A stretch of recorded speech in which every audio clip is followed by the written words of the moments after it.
Hi everyone, I'm Sandie La Nae. Welcome to Psychic Creations History Series.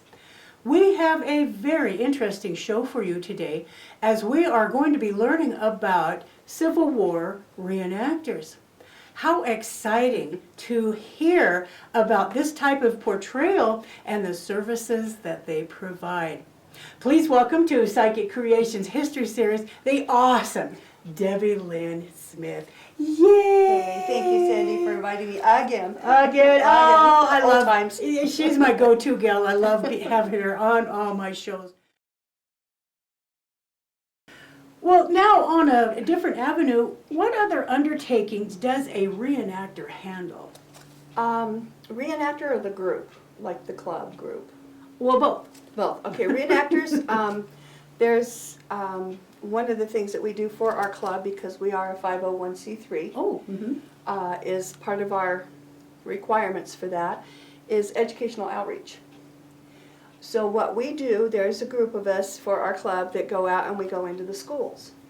And we go in costume and with our implements and stuff like that. You know, the soldiers will bring a gun and not loaded or anything, just reenactment. And explain to the students what it was really like back then. I actually play a game with the kids, depending on the age group. I have a bag, and in it has different items. Like I'll pull out an old-fashioned lantern and a flashlight. And I ask them, then or now? You know, is this then or now? And they'll say, is this then or now? So that they can compare to actually how things were back then. I even get down to the part about, you know, toilet paper or Sears catalog. You know? And, you know, they have to learn that every day I ask, who washed your face today? And they'll all raise their hands, and I said, well, did you go outside and get the water from the well or the creek, and did you build a fire to warm it up? And, you know, they don't have a... They need to understand that things weren't always turn on the hot water and you can take a shower. Sure. Turn on the switch and the lights work. They have to get more of a grasp of how life really was back then. One of our ladies even makes hardtack, the old-fashioned little cracker-type biscuit that survived a lot of Civil War people and ship crossings. Hardtack was a unleavened bread that was made basically flour and water, like paste. And it's dried out slowly, and that was used as a staple.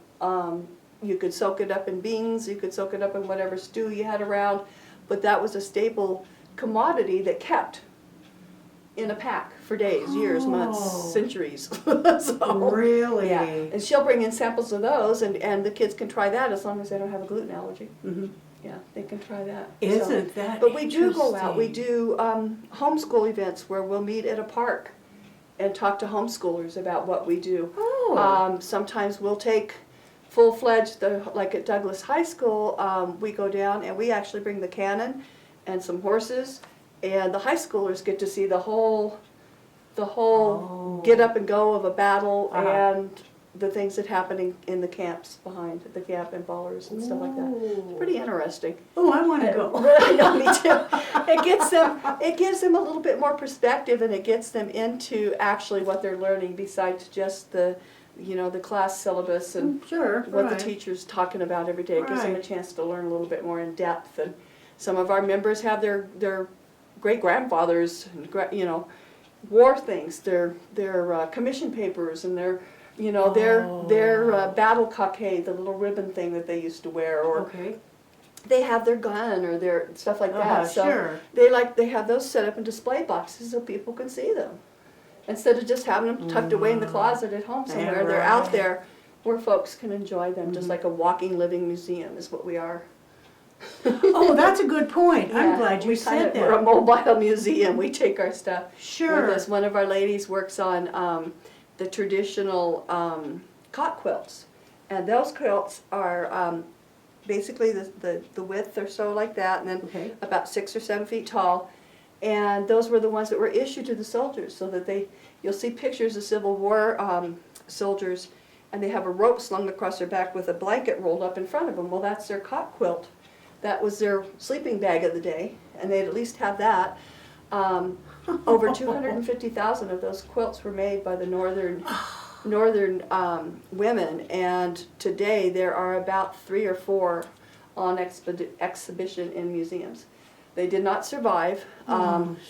One of the biggest things is they were usually buried in them. That was ended up being their burial shroud as well.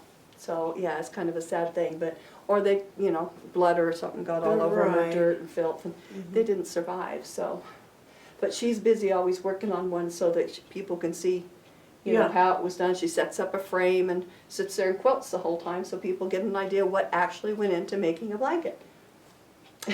So, nothing was wasted. So little scraps of material left over from making a dress or whatever were always utilized in some way or another. So everything was utilized. It was just like the Depression. Sure, just like what you were saying, that there's so many behind the scenes.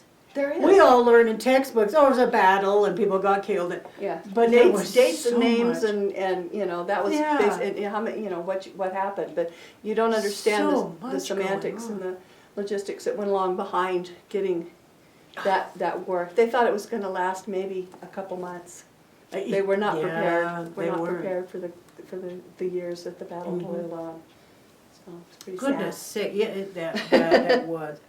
Well, now, when you have these presentations or these portrayals, do you get paid? I know you said it's a 501, but individually? No, none of us get paid. What we do when we do encampment, when we do the educational outreach, when we march in parades, when we, you know, a lot of our guys will do color guards. For, you know, deceased soldiers or whatever. We'll go out and we'll be the color guards. So no, none of us get paid. It's a volunteer organization, and we are all volunteers because we love what we do.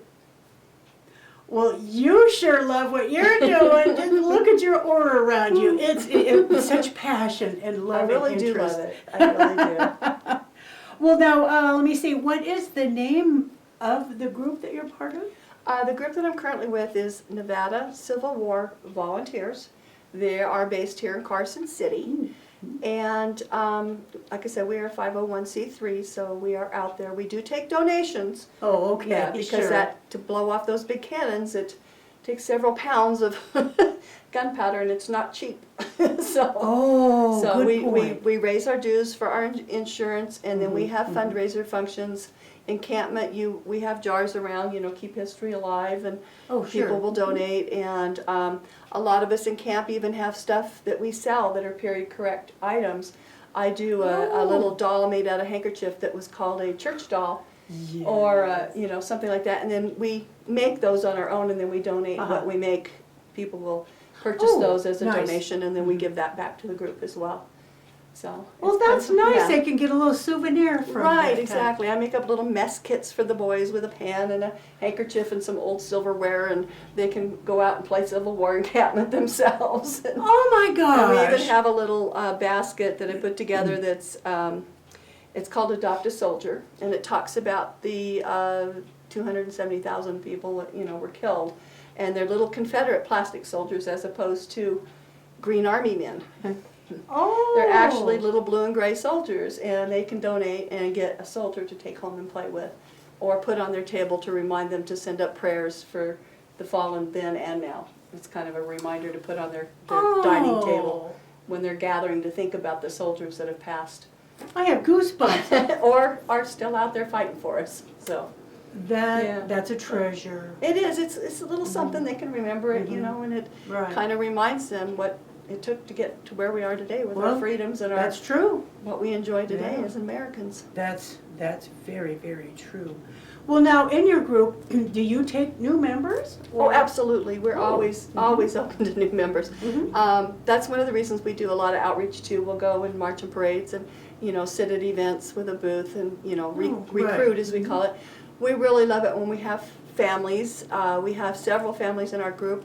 One of them's little boy is basically grown up as, you know, part of the Civil War thing, and now he's old enough now that he started out as a flag boy, and then he was a drummer, and now he's old enough that he can actually shoot himself on the battlefield. And we have safety tests. You know, we don't just go out there and start banging around. We have safety tests, and everybody has to pass it, and even in this 11-year-old, 12-year-old has to pass it. To be able to shoot a gun? To be able to shoot a gun or be on the battlefield during a battle. I mean, even us ladies have to take it because we act, if we're not part of the group, we do have ladies that portray men on the battlefield, which actually happened back then. But we act as the safety guard between the audience and the battlefield. We're the cushion. We keep people back so that they're not within a certain distance of the fight. Even though there's no live rounds, there's still impact and you know gunpowder going off, and there is a lot of percussion and stuff like that that can be dangerous.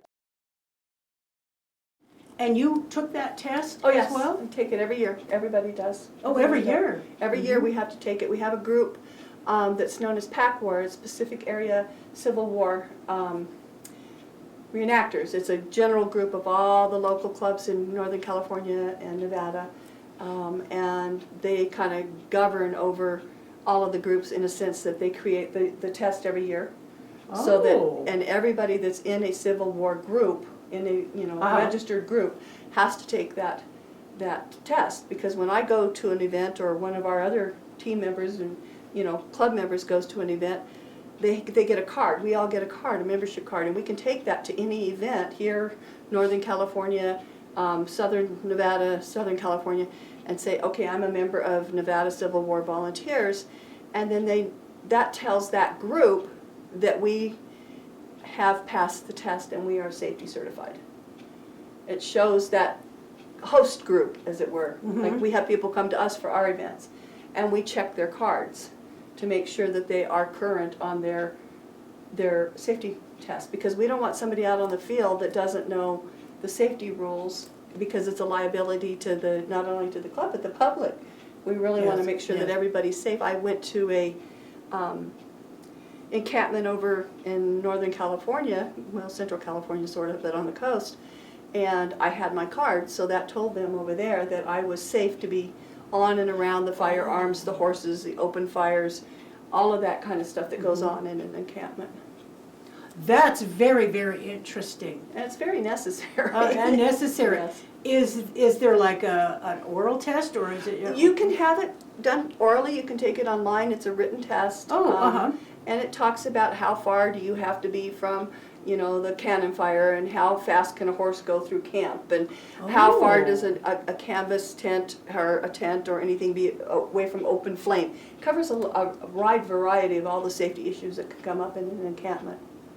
So, that is very interesting. Now, if you, like, okay, for an example, me, I just come trotting on in and say, oh, I want to be part of this, and I don't have a certification, what do you kick me out, or? I hand you a test. You just hand me a test right there? Yes. And say, okay, let's go over this and make sure you understand the safety rules. And you can come in what we call play for a day. And you come in, and a lot of the groups, our group has a loaner closet, which means that if you want to come out and play with us one day and be dressed up like we are, we have clothes and stuff like that you can dress up in, and you can sit in camp and join us for the day and learn about Civil War history. It's not it's not a cheap hobby. Especially if you're involved with the firearms and all of that kind of stuff. That can get kind of pricey. Our ladies' stuff, of course, we make our dresses. We have multiple dresses for all sorts of different occasions. We have all of our camping equipment just like the gentlemen do. Okay. So, the tents, the awnings and the flies and stuff like that, and all the poles it takes to go up, and the stakes to put them in the ground. And so, to getting into it, it's always kind of fun to try it out. See if it's something you really want to do. Sure. Because it sounds like it can be It's time consuming. It's a lifelong hobby. Thrift stores are your best friends, because you can go and you can find canning jars, and you can find old bottles, and you can find old wooden plates and stuff like that to put in your kit, so that you have the proper equipment. Okay, sure. And in a lot of the big encampments, there's people there that are called sutlers. Sutler is a fancy word for storekeeper. They bring bigger tents full of all the stuff that you might need. They're geared to the era. Okay. They have the gentlemen's rifles, their bayonets, their haversacks, their the oilcloth raincoats, they have all of that kind of stuff. Plus, some of the ladies have gotten their cutleries going, and they've got the natural soaps and the cosmetics and the things like that you know, ladies in camp might use. Oh, So, sure. you know, and the old bowls, and we have wood turners that are making beautiful bowls and spoons, and you know, so you're able to purchase those things, and you can get that stuff online too. But it is, I love a thrift store.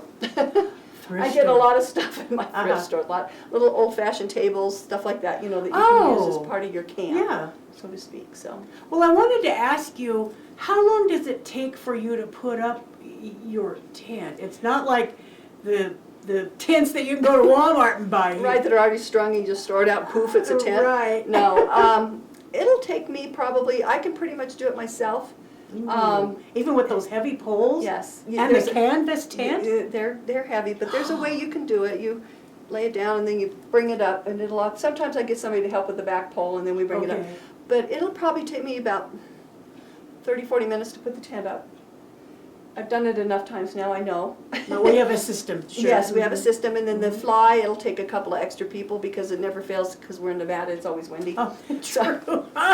Trying to not blow away into Kansas is another story. Right. Holding a big piece of, 12 by 12 foot piece of canvas, you might, end up like, parachuting away somewhere. But we get, when we're doing an encampment, everybody helps everybody. Sure, well. But then it's all the little frou-frou things that I put into my camp. I make my bed with my quilts inside, and I have tables, and I have my apothecary stand, and I have to set that all up. Oh, well, sure, your home. My gas lamps, or fuel lamps and stuff like that. So they're, we have lighting at night and stuff like that. So that is so interesting. and then we have people that are some of our soldiers and ladies too. I met a lady when I was over on the coast that do what's called it's bivouacking is the modern term, but there's another. I'll think of it in a minute.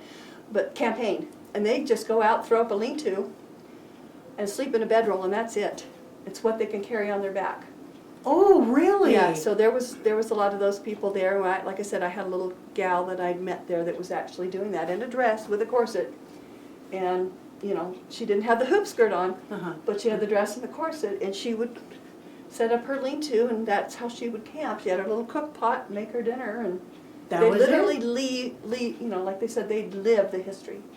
It's you're not just pretending. It's not just dress up and go stand and look cute. It's learning to cook in a big dress and or a wool coat cape because it's cold, or all sorts of weather. It's snowed on us in Genoa a couple times. It's rain. It's hot. In Yerington, 103. Yeah, so wow. you just get used to it. So it's part of the thing. Isn't this fascinating? Torture yourself for a weekend. No, I'm kidding. That is fascinating. And just so you know, it isn't always just us that's out there. We have the Eagle Valley Muzzleloaders, who are a local group that portray trappers and hunters. Oh. And they are definitely lean-to type guys, and they're all dressed up in the skins and the fur caps, and they have the back rests, and they went out and long-legged. They come out too. They're a group that goes out and camps and lives the history. We have the Sons and Daughters of the American Revolution that have a group, and they come out in the Revolutionary War uniforms, and they're with us. Really? We've had in the past at different ones. Some of the local Indian colonies will come out. They'll set up teepees, and they'll be there, and they'll do some dancing and stuff like that. So it's all living history type people that we encourage at some of these encampments. So the one in Genoa, we have the local, Melba, our friend, goes out there. Oh, right, okay. Yeah, she's out there, and she does the Native American portion of that presentation. So she does. We're she out does. there. So that is so interesting. Have you ever been back to any of the areas of the Civil War? No, ma'am. I have not been back east. I've been there, but not to the Civil War encampments. Okay. Yeah. Would you like to? I think I would like to go to Gettysburg. A group of our guys went, was it last year? I think it was last year. And they took their horses back there. Oh. All the way from Nevada to the Gettysburg, and they had the reenactment of, I believe it was the Gettysburg Battle. And there was, I want to say 3 or 4 of them, maybe, and their horses, and they got to ride. In fact, they were so honored because they were so far away that they got to be part of the general's escort. Oh. in there, and full uniform, full horse regalia. The horses were all tacked out just like they would be in the 1860s, and they got to be part of that because they'd come so far, all the way from Nevada with a horse trailer. Sure, right. So, Oh. yeah, so we do get back there. Some of our folks do. I've never gotten a chance to go, but yeah, I think I'd like to. Sure. I don't know. It kind of go through me. I don't know if I could handle all that. I know as a spiritual person, as Yes. a psychic and sensitive, Yeah. I was just wondering if you right now, not having been there, but if you right now could handle that. I'm sure that with I your don't know. abilities you would be able to see people. Yeah, a lot of stuff that I probably wouldn't want to see or feel Uh-huh. because I'm empathetic. Right. Not pathetic, empathetic. Empathetic, Yeah, sure. So I would feel a lot of that trauma, and I don't know if I could handle it. Mm-hmm. I don't know. I get that. I understand. Well, yeah, you do. that. I So- understand that. Well, goodness sakes, is there anything else that you would like to tell our How to viewers? get a hold of our group? I would love your contact. You know what? I'm going to make this an hour show. I'm going to, not hour, two half hours. Okay, where are we talking about? Oh, we're good. We got, yeah. So I'm going to ask you if you can give advice to people that want to To be new reenactors. Mhm. And then just continue talking about their clothing, their, oh, I know another thing I wanted to ask you, okay, then I'll ask that. Do you happen to have, wait a minute, let me, to kind of go back to the Civil War era, do you happen to have any true artifact from that time? I do not. I Okay. do not. I have a dear friend that lives in Dayton, and he has several things that are really good. He has an original kepi hat, the Civil War cap. Oh. He's got some Civil War lead balls, some buttons and stuff like that. And like I said, my friend Dave Cooper, he's got all of his grandfather's stuff, which is just, it's an amazing thing to see that stuff.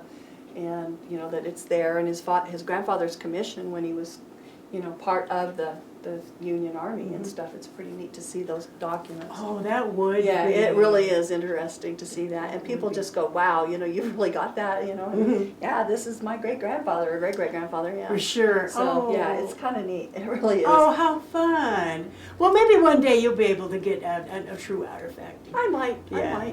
I think that by the fact that I pick up the herbs and stuff Right. naturally, Oh.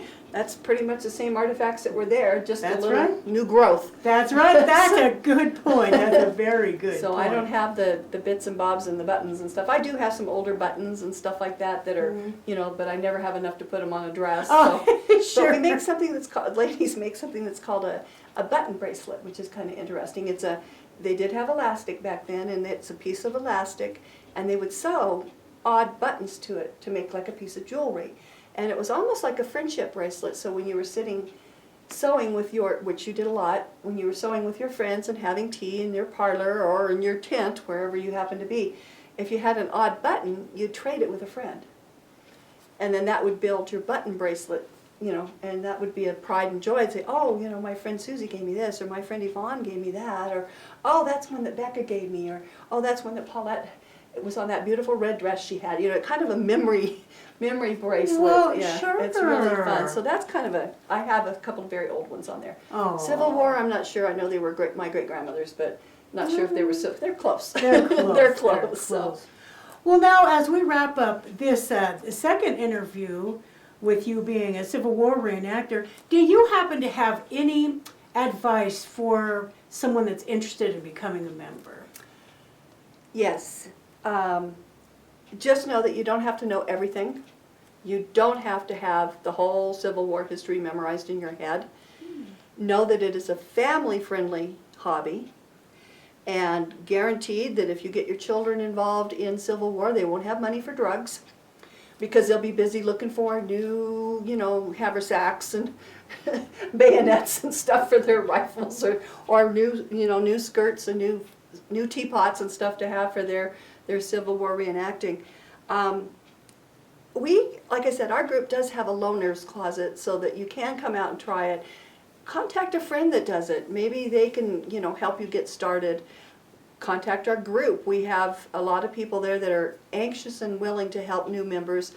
I was a new member at one time and was taking over some people under people's wings, and I really enjoy what I do now, and I take others in, young families, anybody can come out and enjoy, anybody especially that loves history. Sure. It really does add a dimension to that historical feeling when you're living in encampment and you hear, you know, the cannons going off in the distance or the gunfire, or you know, smell the campfire smoke, or the smell of Yvonne's wonderful peach cobbler in the Dutch oven, or those kind of things. So yeah, it's really a immersion hobby. You really immerse yourself into it, and it can be expensive, but you don't have to have the best of everything. There's always, you know, co-ops and flea markets and swaps and stuff where Civil War reenactors get together and they swap stuff. You know, you don't have to start out with a brand new kit, you know. Right. Build your kit as you go. That's half the fun, I think, is, you know, like I said, the thrift stores and the swaps and the sales of, oh, I like that, you know, or I'll go to a flea market somewhere and find, you know, 10 yards worth of fabric to make a new outfit. You know, that's how you do it. You build it. It doesn't have to be instant.